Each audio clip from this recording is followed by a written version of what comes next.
तो आज के इस वीडियो में हम महान शिक्षाविद कर्मयोगी श्री अरविंद घोष के शैक्षिक विचारों पे चर्चा करेंगे। तो श्री अरविंद घोष का जीवन 15 अगस्त सन 1872 ईस्वी को कलकत्ता में ही हुआ था।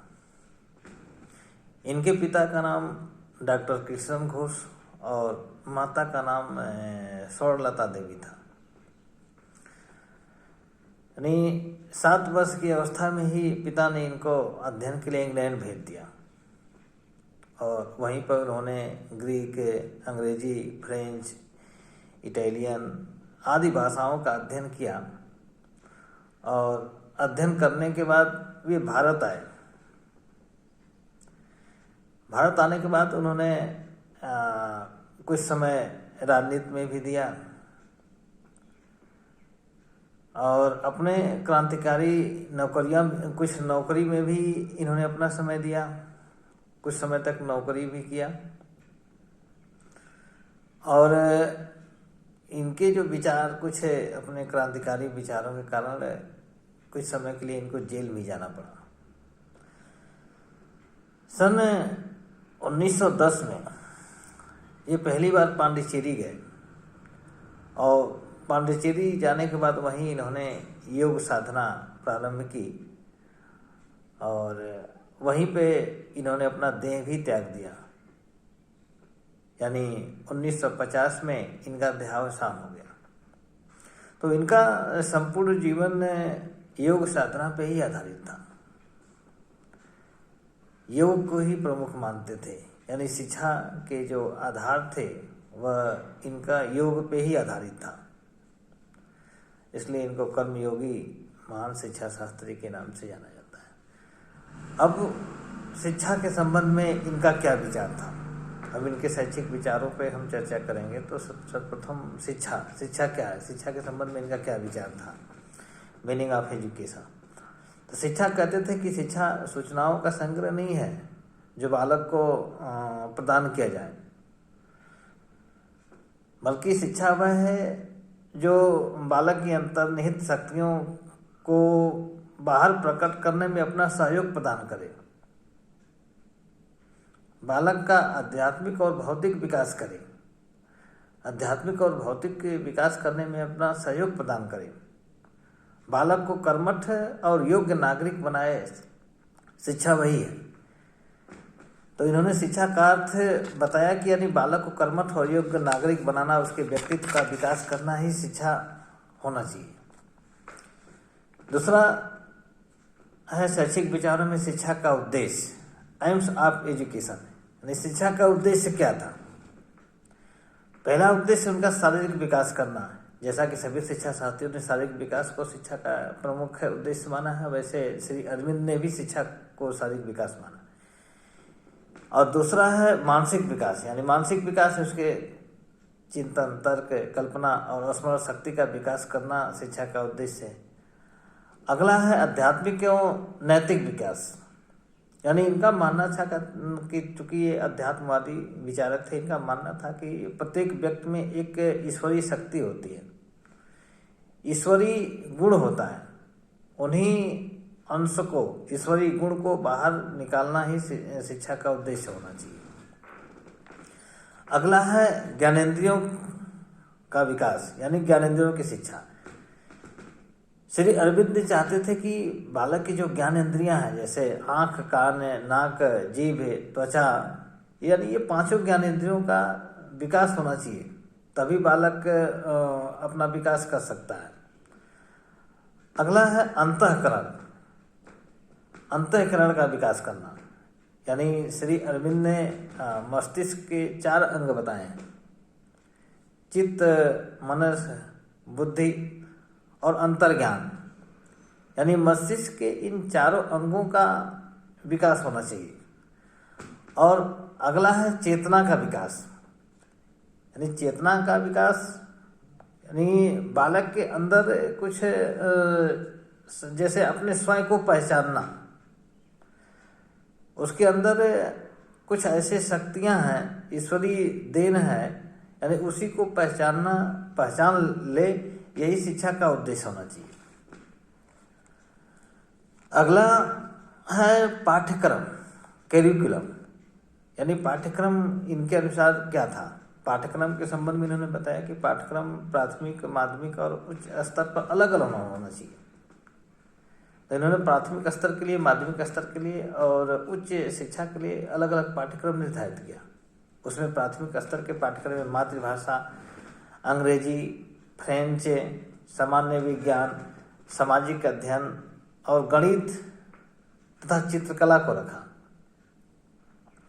और माध्यमिक स्तर पर ये सारे तो विषय हैं ही, जैसे मातृभाषा है, अंग्रेजी है, गणित है, विज्ञान है, सामाजिक अध्ययन है। उसके बाद जीव विज्ञान, भौतिक विज्ञान, रसायन विज्ञान, वनस्पति विज्ञान, स्वास्थ्य विज्ञान और ये शरीर विज्ञान को रखा इन्होंने, भूगोल विज्ञान रखा, चित्रकला को भी रखा।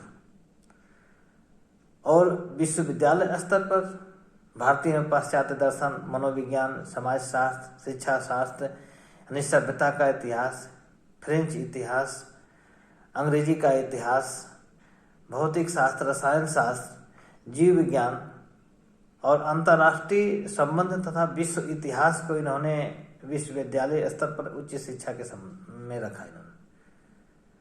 और व्यावसायिक शिक्षा भी इन्होंने पाठ्यक्रम में रखा, महत्वपूर्ण स्थान दिया। जैसे उसमें कुटीर उद्योग है, काष्ठ कला है, विभिन्न प्रकार के शिल्प हैं, फोटोग्राफी है, टाइपिंग है, टंकड़ है, आशुलिपि है, सिलाई है, कताई बुनाई है, नृत्य है, संगीत है, यानी आदि, यानी इसको पाठ्यक्रम में रखा। इसके बाद आध्यात्मिक विषय में भजन कीर्तन को भी पाठ्यक्रम में इन्होंने रखा।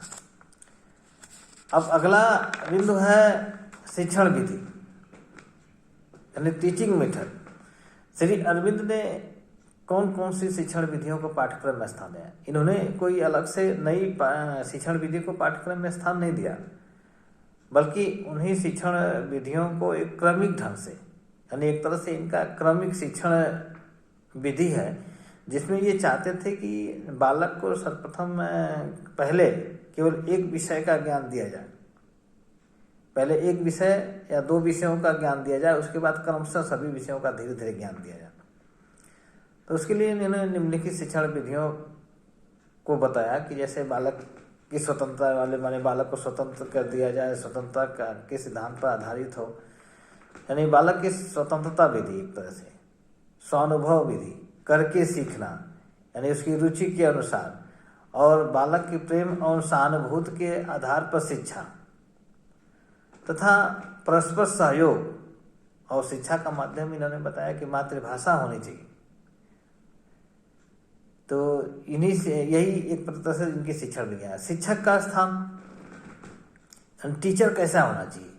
इन्होंने बताया कि शिक्षक जो होता है प्रेम और सहानुभूति पर आधारित तो हो ही, यानी शिक्षक एक निर्देशक के रूप में होना चाहिए, पथ प्रदर्शक और सहायक के रूप में होना चाहिए। बालक को वह प्रेम सहयोग से वह उसके ज्ञान में वृद्धि करे। वह सहायक है, पथ प्रदर्शक है, मार्गदर्शक है, वह सलाह दे सकता है, लेकिन उसके कार्य में बाधा उत्पन्न करने वाला नहीं होना चाहिए। वह शिक्षक ऐसा होना चाहिए जो उसको सीखने में अपना सहयोग या सहायता प्रदान करे। और बालक के संबंध में, स्टूडेंट के संबंध में बताया कि प्रत्येक बालक में कुछ न कुछ ईश्वरीय देन होता है, विलक्षणताएं होती हैं, क्षमताएं होती हैं, यानी उसी को विकसित करना शिक्षा का उद्देश्य है। सच्ची शिक्षा वह है जो बालक के अंदर विकसित क्षमताओं को, विलक्षणताओं को बाहर निकाल दे। इस प्रकार उनके विचार के अनुसार बालक में शिक्षा की व्यवस्था उसकी प्रकृति, उसकी रुचि, उसके स्वभाव, जिज्ञासा आदि के अनुसार होना चाहिए, न कि उसकी इच्छा रुचि के विरुद्ध जाना चाहिए। ऐसा करना उन्होंने बताया कि यह एक तरह से माता पिता जबरदस्ती उसको अपनी इच्छा के विपरीत यदि ले जाते हैं तो ऐसा करना एक जंगलीपन है। इस तरह से अगर देखा जाए तो श्री अरविंद जी का जो बाल केंद्रित, तरह से बाल केंद्रित शिक्षा की इन्होंने व्यवस्था की है। और अगला है बालक तो हो गया। बालक अब विद्यालय, स्कूल के संबंध में इन्होंने बताया कि स्कूल भौतिक और आध्यात्मिक दोनों गुणों से विकसित होना चाहिए। यानी विद्यालय ऐसा हो जिसमें भौतिक और आध्यात्मिक शिक्षा दी जाती हो, यानी दोनों गुणों का विकास होता हो, और विद्यालय विश्व बंधुत्व की भावना पर आधारित हो, उसमें विभिन्न धर्म और जाति के लोग पढ़ते हों, किसी प्रकार का कोई भेदभाव न हो विद्यालय में, ऐसा विद्यालय होना चाहिए। और अगला है अनुशासन, यानी अनुशासन को एक जीवन का अंग मानते थे। अरविंद जी मानते थे कि अनुशासन होना चाहिए, लेकिन वह दंडात्मक नहीं होना चाहिए, वह अनुशासन प्रभावात्मक होना चाहिए। वह योग साधना पर आधारित अनुशासन होना चाहिए, न कि बालक को कठोर दंड दिया जाना चाहिए। तो इस प्रकार श्री अरविंद के शैक्षिक के विचारों के अंतर्गत हमने शिक्षा का अर्थ, उद्देश्य, पाठ्यक्रम, शिक्षण विधि, अनुशासन, विद्यालय और पाठ्यक्रम के संबंध में अध्ययन किया। तो आज के लिए इतना ही। बस अगले वीडियो में हम अगले जो महत्वपूर्ण विचारक हैं रविंद्रनाथ टैगोर, उनके शैक्षिक विचारों पर चर्चा करेंगे। धन्यवाद।